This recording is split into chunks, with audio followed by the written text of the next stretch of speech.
Hello 30 Dayers. Today we're going to do a little tutorial on almond milk, homemade almond milk, because you'll see that that is the base of many of my recipes, especially the breakfast recipes, but even the lattes, a lot of the smoothies, all include almond milk or some kind of nut-based non-dairy milk.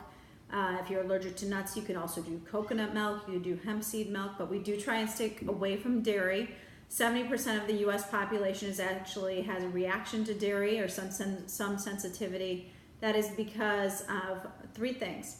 First of all, the lactose, which is the milk sugar. Some people can't tolerate that. And then there's casein and whey, the proteins in the actual milk, people can't tolerate. So 70% of the population over the age of 40 cannot tolerate milk. So that's why we do try and stick with non-dairy milks in this 30-day program.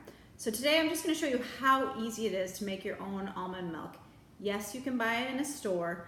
However, the reason we're not going to do that today is because it tastes so much better when you make it yourself that you will never go back. Now I can't even drink boxed milk.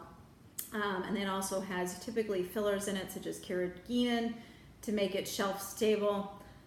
Yes, your almond milk homemade will separate, but all you do is shake it up.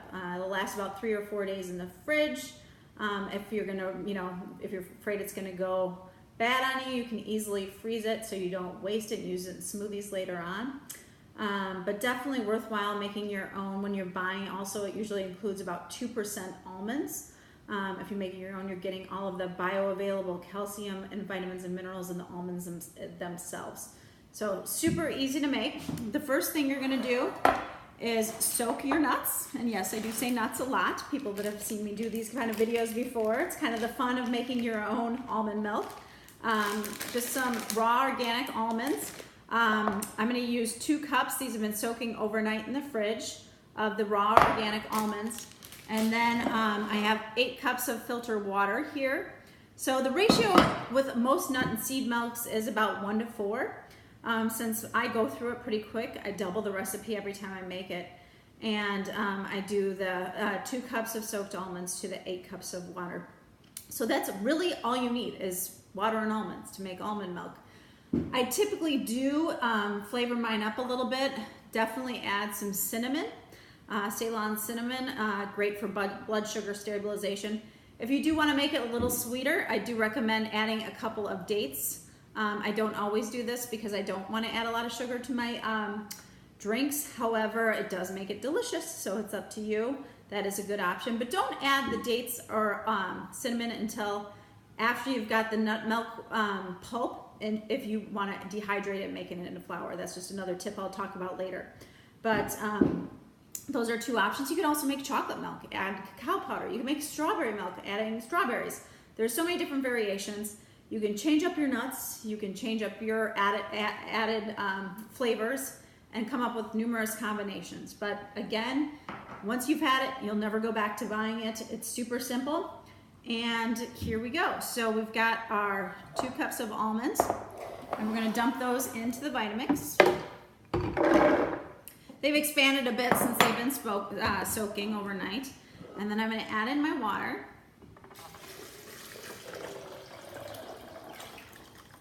Ooh, this is pretty full, so we're gonna make sure our top is on very good because I think I have the damper top out. So I'm gonna use this top and just make sure it's on very full because otherwise it's gonna explode because it is pretty full. Make sure it's on, and I might start a little bit lower right here, blending it up.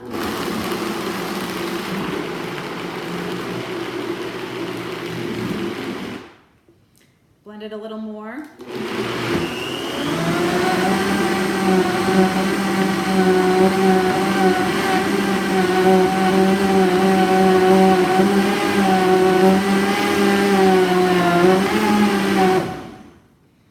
Okay, I know you're probably sick of the noise, so I wanted to stop it. I would probably go a little bit more. Oh my gosh, I just spilled everywhere.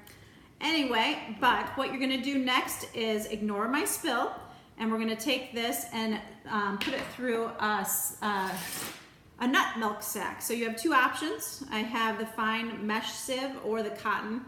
I get on big kicks where I don't use any plastic at all, and that's why I bought the cotton. It doesn't work nearly as well as a fine mesh sieve, so I went back to using the fine mesh. I'm just going to put that in my milk jug. and take the top off here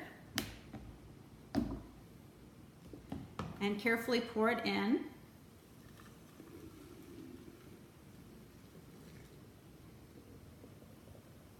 Okay, and I won't go through it all right now, but just to show you, it is pretty easy. So you're gonna strain the liquid out of the nut milk sack by squeezing the nut milk sack. Again, have a lot of fun doing this. Involve your children, it can be a lot of fun. And again, the fine mesh sieve works really easily, and you don't even have to put much effort into it. As you can see, I've already got almost my full jug of milk, and what is left in the bag is just the pulp. So with this pulp, please don't waste it. It's expensive, especially if you're buying organic almonds. What I do is lay it out flat on my cookie sheet here, lined with a parchment paper, and I will put it in the oven at about 175 for 2 hours and dehydrate the nuts. Once they're dehydrated, you can simply put them in a food processor, run them through the food processor, and you've got almond flour for all of your gluten-free baking, and you've wasted nothing. So that is the process. If you want to flavor this milk with the cinnamon and dates, I would just pour it back into the blender, add the cinnamon and dates, and you have a beautifully tasting vanilla kind of sweeter almond milk. Fantastic for gluten-free granolas, smoothies, all the lattes. So again, I highly recommend you giving it a try. Once you get in the habit, it really takes about 5 minutes.